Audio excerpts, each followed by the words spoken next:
I need to start my lab servers.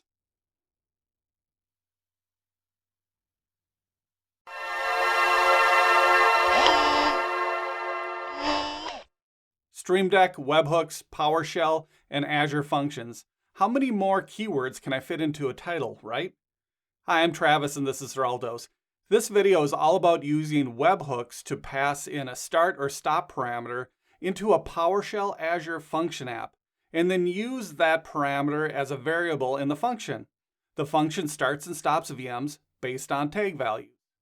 I use an Elgato Stream Deck for this example, but if you don't have a Stream Deck, that's fine. Stick around to the end for another option for Azure Functions with automation. Now that I have a Stream Deck, you may think I'll try live streaming again.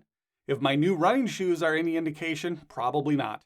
Before we move on, please take a second to like, subscribe, share with a friend, and click the bell icon to get notifications of new content. You can also follow me on Twitter.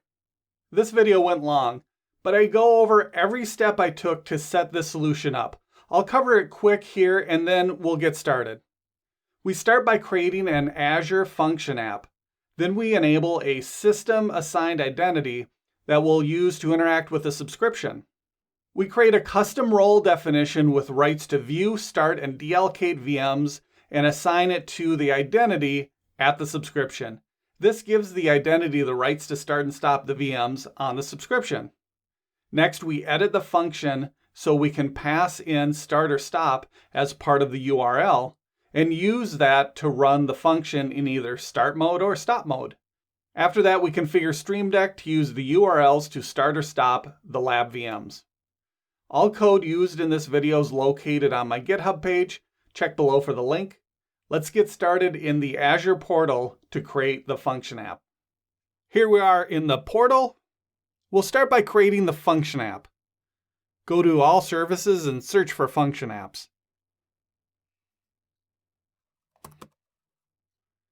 And once you find it, click Function Apps. From here, we'll create a new function app by clicking on the New button. There we go. Let's create a new resource group for this. We'll call this one Start Stop Lab RG. We need to give it a name. And that name has to be globally unique. So I'll just call this CIR Start Stop Lab. That looks good. We'll leave publish as code, change the runtime stack to PowerShell core. Only version 7 is available. And select your region. This example uses Central US. Go to Hosting next. You can leave the storage account as new, and for the plan type, this example will use the consumption tier. If you do have a hosting plan, go ahead and use that. For this example though, I'll use the consumption plan. Next, go to monitoring. Leave this as default. You'll want to enable application insights and create a new insights workspace, unless you have a reason to use an existing one. Next, go to tags, add tags as needed, and go to review and create. And we'll click on create once it's done reviewing. Let's give this a minute to finish. I'll pause here and come back once it's done. All right, the function app is finished. I'm going to go to the resource next. Here we are in the CIR Start Stop Lab function app. From here, let's create a function. We'll go over to Functions and click Add. We'll leave the development environment, Develop in Portal, and click the HTTP trigger. This function will trigger every time it gets a valid HTTP request. So let's go down to the bottom. We need to give it a name. Let's give it something a little bit more useful.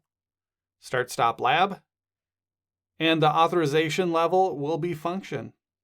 Click Add when done. That creates our function app and function. Let's give it rights to turn off and on servers in the subscription next, with managed identities and custom roles.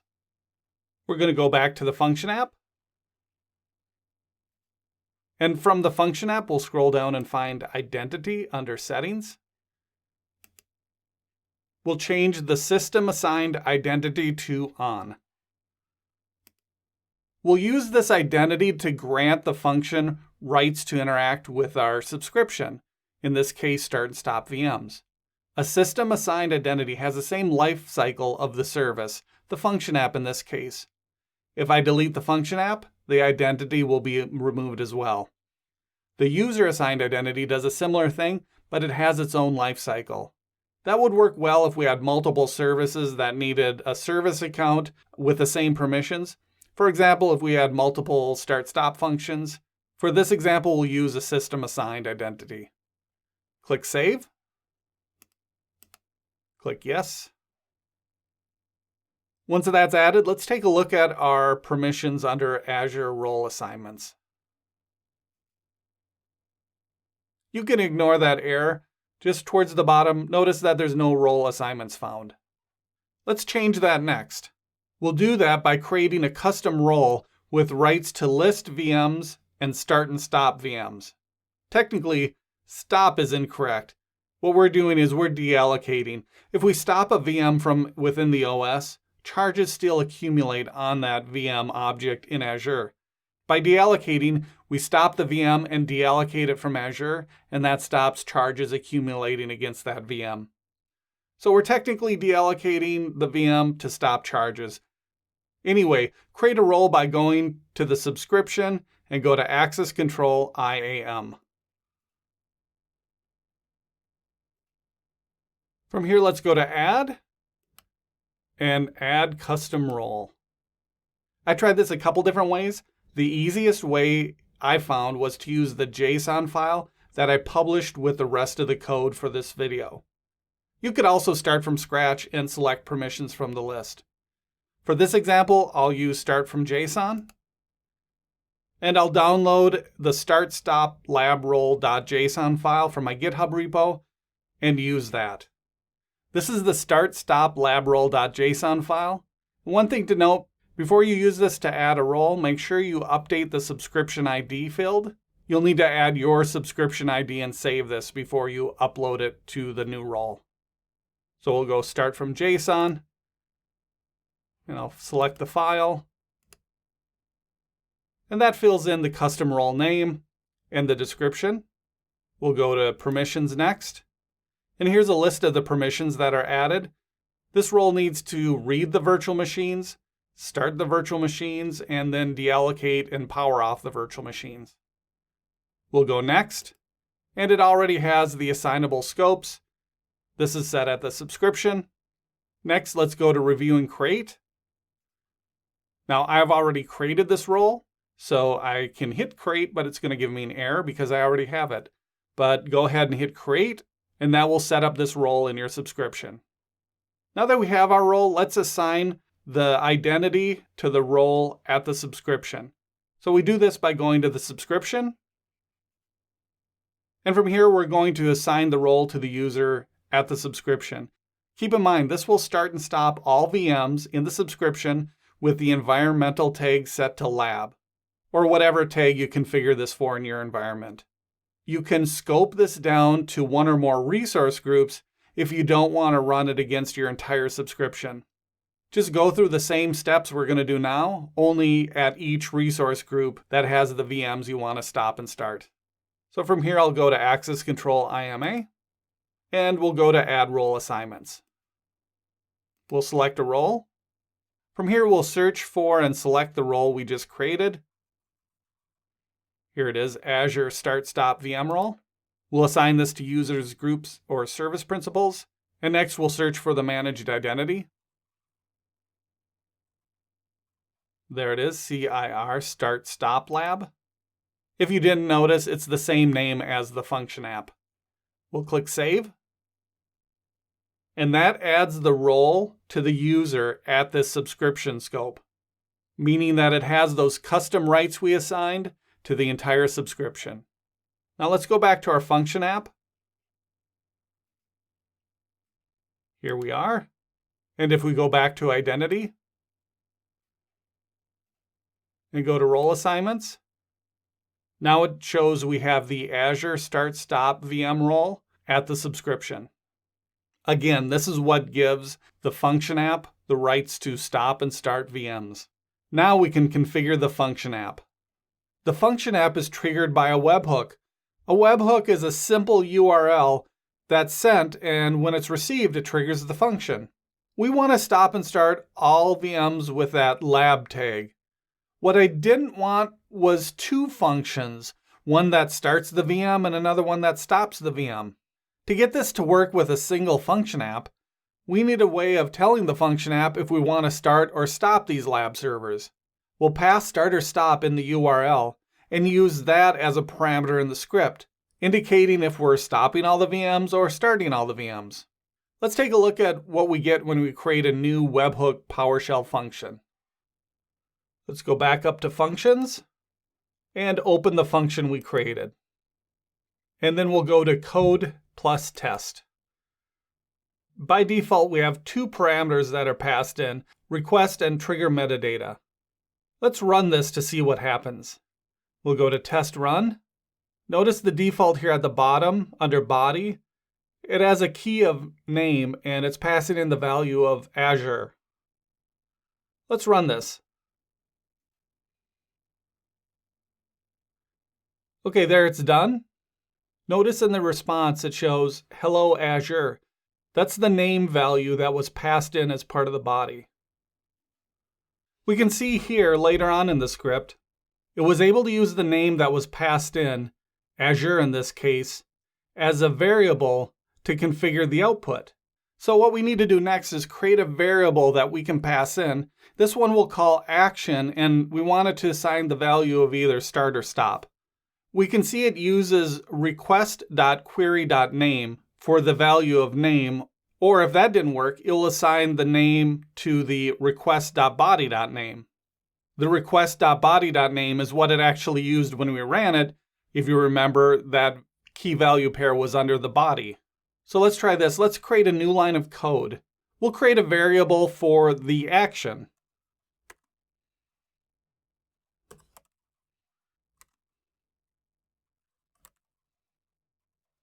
And this time, instead of using a request.query.name, let's do request.query.action.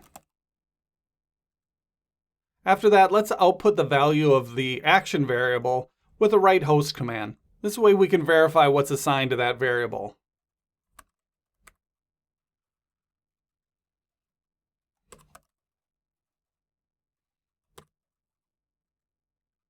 Okay, let's test it next. Let's scroll down a little bit and hit save.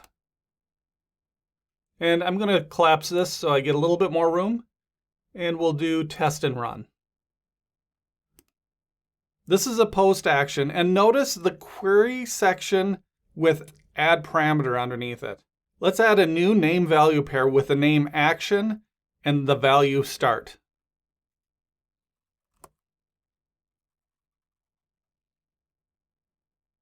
Let's compare this window with the code on the screen. First, look in the code at the variable name equals request.body.name.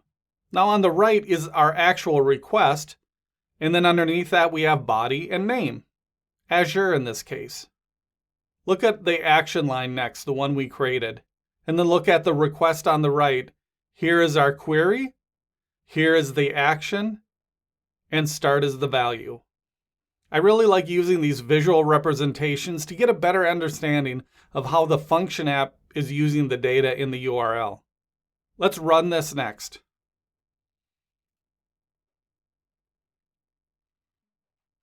We got a message that it worked successfully.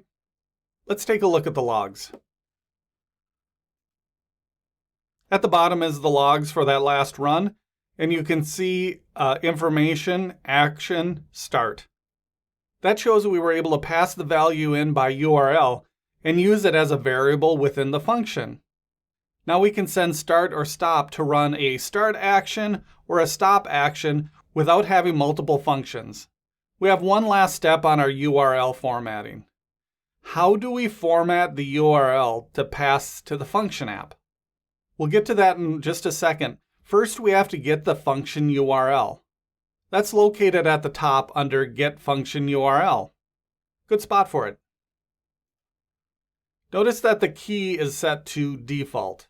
When I started working on this, I was going to pass in a GUID to use to validate the webhook. That would make it difficult for someone other than myself to start or stop those VMs. They would have to know that GUID in order to send a URL to start or stop servers. The Function app takes care of that by adding a key value to the URL. If that key value in the URL doesn't match the value in the function, it won't run. Let's get the URL. You can get it by clicking Copy to Clipboard. And let's open up Notepad. So how do we add start or stop to this URL? If you know the answer to that by manually formatting this URL, good for you. For me though, I need a little help with formatting and testing the URL settings. To do this, I'm going to hop over to Postman. Here I am in Postman. I did a video on using Postman and PowerShell a while ago. I'll add the link above. If you haven't used it before, that's okay. You can sign up for a free account and follow along. It's a really helpful tool. We'll start by creating a new project. And I'm going to come down and close that out there. That adds a little more room. We'll paste that URL into the URL field. Notice it took the code key and value out and added it under the query parameters. That's the key used to authenticate the URL. Also, these are the key value pairs for the query parameter. If you remember back in the code we're just running, we were using request.query to pull in the value of action. So under query parameters, let's add the key action and the value of start. You may have noticed it added the parameter of action and the value of start at the end of the URL. That may actually be easy for this one parameter, but if you're doing multiple, this makes it much easier to visualize them and make sure your URL is formatted properly. Let's go back to our code. From here, we want to make sure the log file's open. I'm going to give this a little more space and clear the logs. Now let's go back to Postman and click Send. Okay, so we actually got an error. It didn't send it. And I wanted to show this that because of their CORS policy, you can't send that URL from within this application. You have two choices. You can either just copy this and run it in another web page, or we can use the Postman desktop agent. I'll download the desktop agent and I'll leave the site. I can just click Got It here, and we'll run this executable. This will just take a minute to finish. Now you can see at the bottom, at the very bottom right, it shows Desktop Agent. So now if I click Send, you can see we got a response. Let's go back to the function. Here you can see the output shows that the action is stop. We're getting close. We have a function app set up and we can pass the start or stop value with the URL and capture that as a variable. Let's add the script next. This script is available from my GitHub page along with the rest of the files used in this. The link will be below. So I'm going to copy and paste this code into the function app, overwriting everything that's there. I'll minimize the logs. Here's the code. Here's where it's grabbing the parameters from the URL. Next, we assign some variables for the tag and the tag value. My example is using the environment tag with the tag value of lab. We have a simple write host that just shows it was triggered. After that, we create the action variable and assign it the value from request.query.action. That's what we just did previously. And then we also do a write host that shows what that action value is set to. And then we're defining the body and we're just indicating what the action was set to. And that's part of the output binding. So that will be part of the response that goes back after the webhook has been sent. Here we have the functions that will start and stop the VMs. It's actually quite simple. It goes through a loop and starts every VM that's passed into it. The stop-azvm function is similar. It just grabs a list of VMs and it goes through a for each loop and stops them. Here we're getting the servers, and this is just going out and getting all servers where the tag equals the variable we set for tag, and where the tag value is equal to that value we set previously in a variable. After that, I've got a couple if statements. If the action equals start, it will pass that list of VMs to the start-azvm function. If the action is stop, it will pass the list of VMs to the stop-azvm function. And if there is no start or stop entered or is entered incorrectly, it will just write the output that nothing was stopped or started. So that code is actually pretty simple, and you could use this in other automations. For example, you could do a time trigger and modify this slightly so it starts and stops servers at specific times. But for this, we're just going to use the webhook. Next, click Save, and we're going to test it. But before we do, I want to go up to VMs. I'll open in a new tab. Here we are, and I have this only showing VMs with the environment tag set to lab. And you can see these have the status of stopped. So let's go over to Postman, and we'll send this URL.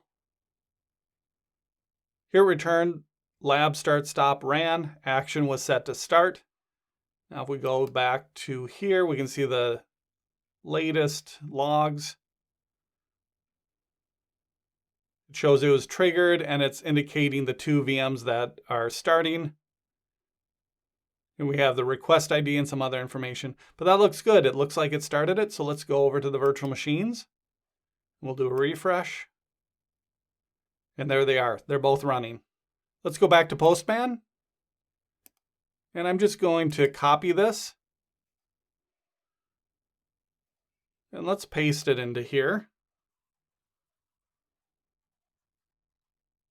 And we'll go back to Postman. This time, let's change the action to stop.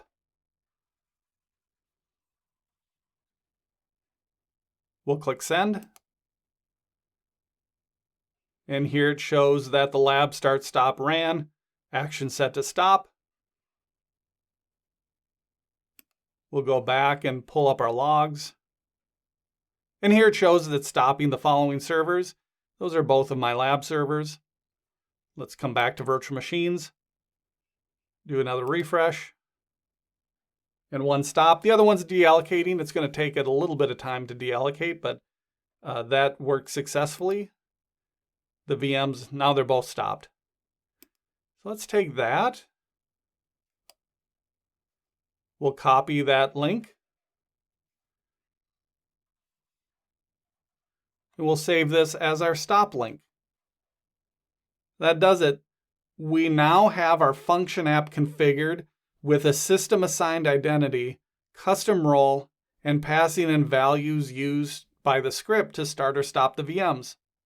Next, let's use those URLs with Stream Deck to start or stop the lab with a push of a button. Here we are in the Stream Deck software, and I've got a folder called lab that I'm going to put these in. So we'll just go in there. And what we'll do is we'll start by searching for web. And we'll add under system is website. We'll call this start lab. For the URL, let's go back to Notepad and grab that start URL. And we'll paste that in. Make sure that access and background is checked. Otherwise, it's going to open up the web page. Next, we'll add a second one. We'll give this the name of Stop Lab. And we'll copy the stop URL. Paste that in and access and background. Now let's go back to the portal and verify those virtual machines are powered off still.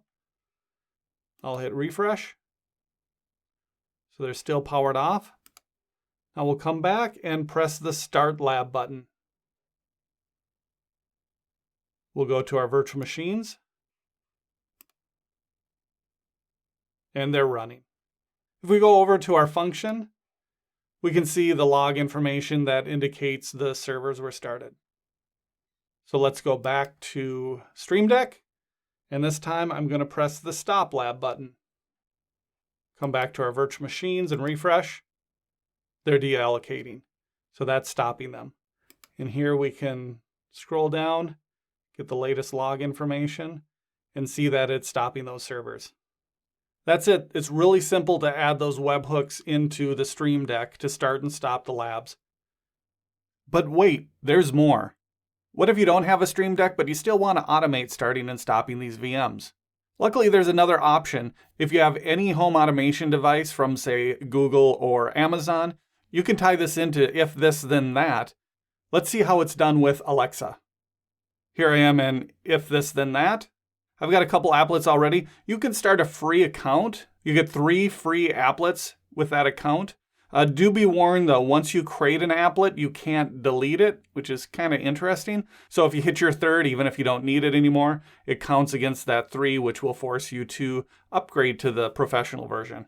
So let's go to create, and we'll add Alexa. I already have this tied into my Amazon account. If you don't, it'll prompt you to enter in your username and password for Amazon to link your Amazon account with if this, then that. So I'm going to go to say a specific phrase, and we'll use the phrase start lab. Do notice that it has to be lowercase. Then we'll create the trigger. We'll add and search for webhook. There it is.